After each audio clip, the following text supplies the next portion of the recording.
When you're older, you learn to tell the difference between noise and truth, and sometimes truth doesn't arrive with breaking news music or dramatic headlines.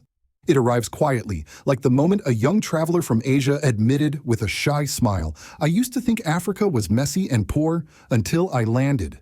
And suddenly, everything I thought I knew was wrong." He talked about walking through markets where children laughed freely, meeting farmers who looked you straight in the eye with pride, not despair, and stepping into communities where the air felt strangely hopeful, not desperate. Hopeful. That moment, simple yet human, captures something the cameras never show. Because when the microphones are off and the bright lights shut down, people around the world speak much more honestly. And lately, that honesty reveals something strange happening beneath the surface of global politics. Western leaders, the same ones who spent decades lecturing Africa, now look nervous. You can see it in their eyes during press conferences.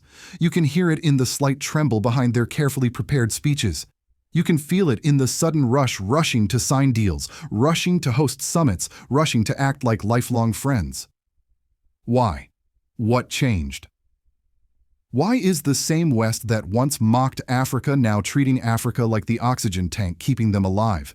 Let's sit together calmly, like two old friends on a porch, and speak the way people do when nobody is watching. Because the truth is bigger than politics, bigger than television commentary, and bigger than the headlines scrolling across your phone. Africa didn't suddenly become interesting. Africa simply woke up, and the West realized it far too late. So if you care about understanding the world your grandchildren will grow up in, stay with me. Listen closely. Because this story isn't just about Africa. It's about a global shift the world hoped you wouldn't notice. If truth matters more to you than noise, make sure you like, share, and subscribe so you never miss what comes next. If you truly want to understand what is happening in the world today, don't start with presidents or press conferences. Start with something much simpler: an African miner walking out of a cobalt pit in Congo at sunset, dust settling on his shoulders like powdered gold. Or a young woman in Zimbabwe holding a block of raw lithium that could one day power an American car or a European smart grid. These ordinary people living ordinary lives are silently standing at the center of the greatest geopolitical shift of our time. And the world's most powerful nations are finally realizing it. For decades, the West believed Africa could be ignored, lectured, or taken for granted. They saw the continent as a place to extract from, never a partner to respect. But now, almost overnight, the world's balance depends on African soil, African minerals, African decisions. And that reality has triggered a wave of panic behind the polished smiles of Western diplomats. Why? Because every major technology the West claims will define the future: electric vehicles, artificial intelligence, advanced robotics, renewable energy systems, satellites, missile defense networks, even quantum computing depends almost entirely on Africa's minerals. Not partially, not shared around the world, mostly Africa. Cobalt for EV batteries, Congo; lithium for energy storage, Zimbabwe and Namibia; uranium for nuclear power, Niger; gold and graphite for industrial expansion across West and East Africa; rare earth elements for high-tech manufacturing, found in multiple African regions still underexplored. This is the part Western analysts say only in private meetings. If Africa closed its mineral door for 6 months, Western industries would collapse faster than their polite speeches could cover it up, and they know it. That is why the same presidents who once struggled to pronounce African capitals are now flying into them with urgent smiles. It's why CEOs who never wrote a sentence about Africa suddenly publish long essays about Africa's untapped potential. It's why think tanks are pumping out article after article about new partnerships, strategic engagement, and shared futures. It isn't admiration, it's desperation. Because Africa didn't move closer to the West. The West moved closer to Africa, and they arrived late. While Western leaders were busy lecturing, other nations acted. China built roads, railways, bridges, ports, manufacturing parks, and even renewable energy plants without demanding political conditions. Russia quietly formed military and security partnerships. Turkey brought factories and drones. India strengthened trade routes. Gulf states injected capital and technology. By the time the West came running back, the living room was already full. The seats were taken, and Africa was having conversations they were no longer the center of. But minerals are only the beginning of the story. The deeper panic began when Africa took a long look at the global financial system dominated for decades by the US dollar and decided to explore something bigger, something freer, something called BRICS. For generations, Western power didn't come from moral superiority or higher values. It came from one thing controlling the currency everyone else had to use: loans dollar, trade dollar, sanctions dollar, global influence dollar. But BRICS walked into the basement of that system and loosened the foundation. Not destroyed it, just loosened it enough to make the mansion above tremble. Still, the West could manage BRICS until Africa began shifting toward it. That changed everything. Because once the world's youngest population, its mineral powerhouse, its future of food security, and its strategically placed landmass began exploring a non-Western financial ecosystem, the ground truly shifted beneath Western feet. For the first time in modern history, Africa had options, and nothing terrifies the West more than an Africa that is free to choose. No more begging for loans, no more humiliating IMF conditions, no more dependency on Western rating agencies, no more being told how to run their economies. Suddenly, African nations could borrow from BRICS banks, trade in multiple currencies, negotiate new terms, and actually breathe. This is why you're seeing a panic-driven wave of sudden friendship from Western capitals. Not because Africa changed, but because Africa finally realized what it has always been: the backbone of the world's future. If you really want to see the moment everything snapped, don't look at the speeches in Washington or Brussels. Look instead at a small construction site on the outskirts of Dakar, where a group of young African workers gather before sunrise. Hard hats under their arms, steel boots kicking up orange dust. They talk quietly about the future, their future. One of them jokes, "Europe needs us more than we need them," and the others laugh. But behind that laughter is a truth the West desperately wishes was not real. Because the next great panic didn't come from minerals, it came from people. Europe is aging at a rate no politician dares to admit publicly. Factories can't find young workers, hospitals can't hire enough nurses, construction sites are emptying. Even Europe's armies, once symbols of strength, cannot recruit. The average European is now around 44. The average African is 19. That gap is not just a statistic, it's a force of nature, a silent tidal wave reshaping everything. And European governments feel it tightening around their neck like a rope. They don't want Africans to migrate, yet they panic when Africans stop coming. They reject refugees at the border, yet quietly send recruiters to Nigeria, Ghana, and Kenya, begging for nurses and technicians. They give fiery speeches about protecting Europe, yet sign backroom deals to secure African labor. Why? Because they know the unspoken truth. If Africa becomes wealthy and stable, Africans will stay home. And if Africans stay home, Europe collapses under its own demographic weight. That right there is the heart of the fear. But this demographic crisis was only the second tremor. The third one, the one that shook NATO itself, came from the Sahel. For decades, Africa's skies, ports, and military corridors functioned like extensions of Western power. Western jets roared above African deserts as if the sun itself was on lease. Western intelligence agencies ran operations on African soil without ever needing permission from African citizens. It was a silent occupation disguised as cooperation. Then something historic happened, something the West never thought would come in their lifetimes. Africa said no. Mali said no to French troops. Burkina Faso said no to foreign interference. Niger said no to the U.S. military base. Guinea said no to external pressure. One by one, the dominoes fell. And suddenly, NATO lost more than military access. They lost leverage, the kind of leverage that shapes politics from behind the curtain. You can feel the panic in their reactions. Suddenly, the West began using new phrases. Africa is turning authoritarian. Foreign influence is destabilizing the region. Democracy is under threat. Convenient, isn't it? These warnings never appeared when Africa was obedient. Only when Africa stopped taking orders. Because here's the part no Western general wants to admit in public. When Africa controls its own military space, the entire Western security architecture loses its back door. Drone routes vanish. Intelligence corridors disappear. Surveillance channels break. Black budget operations become impossible. Pressure points, economic and political, evaporate overnight. And as NATO's door closed, another one opened. Russia stepped in with military training and intelligence cooperation. Turkey arrived with factories and world-class drones. China reinforced ports and logistics networks. The Gulf states backed security reform with capital. The West went from referee to spectator. This was the true peak of the crisis, the moment Western power brokers whispered in closed rooms, "We are losing Africa and we may never get it back." But it didn't stop at security, because just as Western diplomats scrambled to regain access to bases and airspace, another fear emerged, one even deeper, one older than geopolitics itself: food. The West can survive without African bases. It cannot survive without African food. And that realization is what pushed Western anxiety into full-blown panic, because once Africa begins feeding itself and others, the power dynamic flips completely. The panic you see today, the sudden summits, urgent partnerships, emotional speeches, are not gestures of friendship. They are the reactions of a system realizing its era of dominance is ending. If you want to understand the full weight of this global shift, picture a small farming village somewhere in Ghana or Malawi. A mother walks through her field at dawn, brushing her fingers across soil that has fed generations.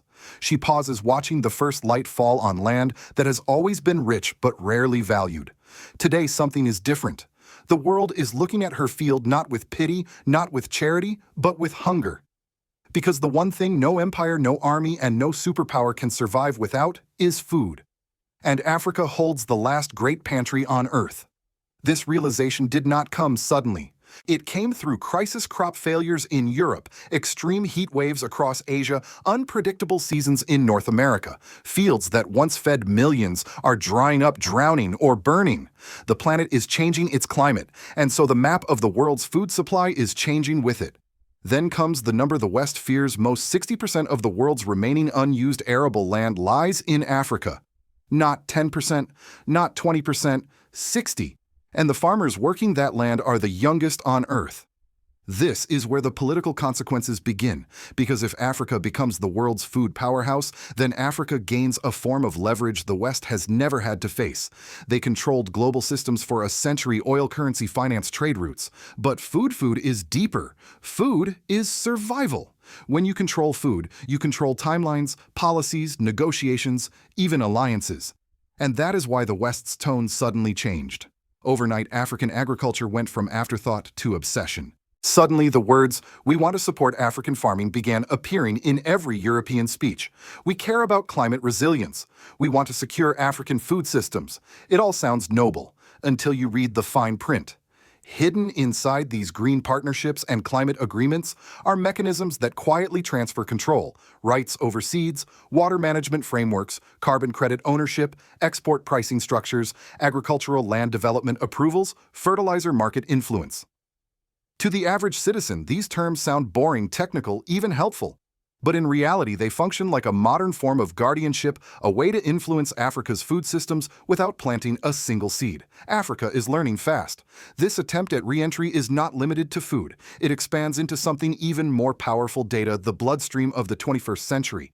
At this very moment, underwater cables coil around the continent, fiber lines spread across deserts, and massive data centers rise quietly in Nairobi, Johannesburg, Lagos, Addis Ababa. The West sees these developments and grows restless.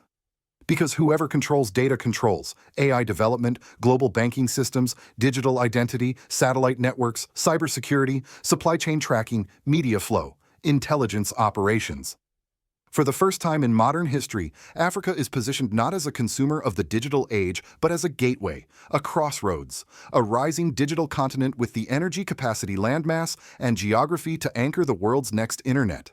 And this is where the civil political consequences intertwine. African citizens, especially the youth, are beginning to understand their leverage not only as workers, not only as farmers, but as custodians of minerals, food systems, military space, and now digital infrastructure. That shift in consciousness is political dynamite. Governments can no longer govern the old way. Political parties can no longer win elections by repeating promises from the past. Civil society is demanding sovereignty, transparency, and long-term vision. The young are demanding dignity, opportunity, and respect not from the world, but from their own leaders. And as this awakening spreads, the West finds itself in an unfamiliar role: not the teacher, not the savior, but the outsider trying to keep up. The future is no longer something decided in Washington, Paris, or London.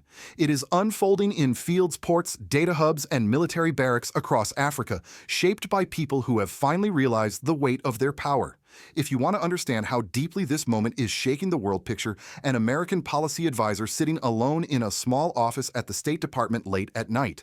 The lights are low, a half-empty cup of coffee sits beside a stack of reports, and on the top page in bold letters are the words, Africa Strategic Shift. He rubs his forehead, sighs, and whispers to himself, "We should have paid attention sooner." Because from the American perspective, what's happening in Africa isn't just a regional shift, it's a global earthquake. For decades, U.S. power rested on four pillars: the dollar, technology, military reach, and global influence. And suddenly, Africa is touching all four. For generations, America didn't dominate the world with soldiers, it dominated with currency. Nearly every trade route, every major loan, every global transaction flowed through the dollar. That monopoly gave Washington unmatched influence over global politics. But BRICS and Africa's slow but steady move toward it threatens to loosen that grip. From the American viewpoint, this is the nightmare scenario. If Africa, the world's mineral engine and the world's youngest market, shifts even 20% of its trade away from the dollar, the global financial architecture begins to tilt. Washington knows it, Beijing knows it, Moscow knows it, and Africa is beginning to know it too. For decades, America assumed it would control the world's digital bloodstream, cloud computing, semiconductor research, AI infrastructure. But Africa's rise as a future data corridor complicates that. With undersea cables, massive data centers, and energy capacity for AI clusters, Africa is positioning itself as the next digital crossroads. American strategists worry, if China or India help Africa build its digital backbone, Washington could lose influence over the next generation of internet traffic. And losing the internet is far more dangerous than losing a trade deal. It means losing visibility, intelligence pathways, cybersecurity advantages, and influence over global narratives. Niger's rejection of the U.S. base was not just a diplomatic setback, it was a strategic shockwave. That base was more than a military installation. It was an intelligence artery feeding information across the Sahel. When African countries say no more foreign bases, the U.S. sees its logistical map shrinking. And once again, Russia and Turkey appear, where America once assumed it had exclusive space. For decades, American diplomacy relied on a powerful story: we stand for democracy, freedom, partnership. But as African nations point to decades of economic conditionality, political intrusion, and selective intervention, that narrative weakens. To older Americans watching from home, this can feel unsettling, almost like witnessing the end of an era they grew up believing in. The Cold War had clear sides. The war on terror had clear missions. But this new world, this is a world where Africa is not the follower. Africa is the decider. And how does the rest of the world see? This China sees opportunity. Russia sees alignment. The Gulf sees investment. India sees influence. Europe sees danger. And America sees a race it may no longer control. But whether Washington likes it or not, the world is adjusting to a new center of gravity. And more people, from diplomats to economists to business leaders, are quietly admitting something that would have been unthinkable 20 years ago. The future is shifting toward Africa. When you look at the world slowly, without the noise of politics or the rush of breaking news, something becomes painfully clear. A shift this big doesn't happen quietly. It leaves ripples, economic, political, even emotional. And right now, those ripples are radiating from a continent the world once ignored, dismissed, or underestimated. Africa isn't rising someday in the distant future. Africa is reshaping the present, and the world is scrambling to keep up. But with every great transformation comes a warning. And this one is no different, because the same nations that once lectured Africa about governance and development are now rushing back in with smiling faces and extended hands. They speak about partnership, cooperation, shared interests.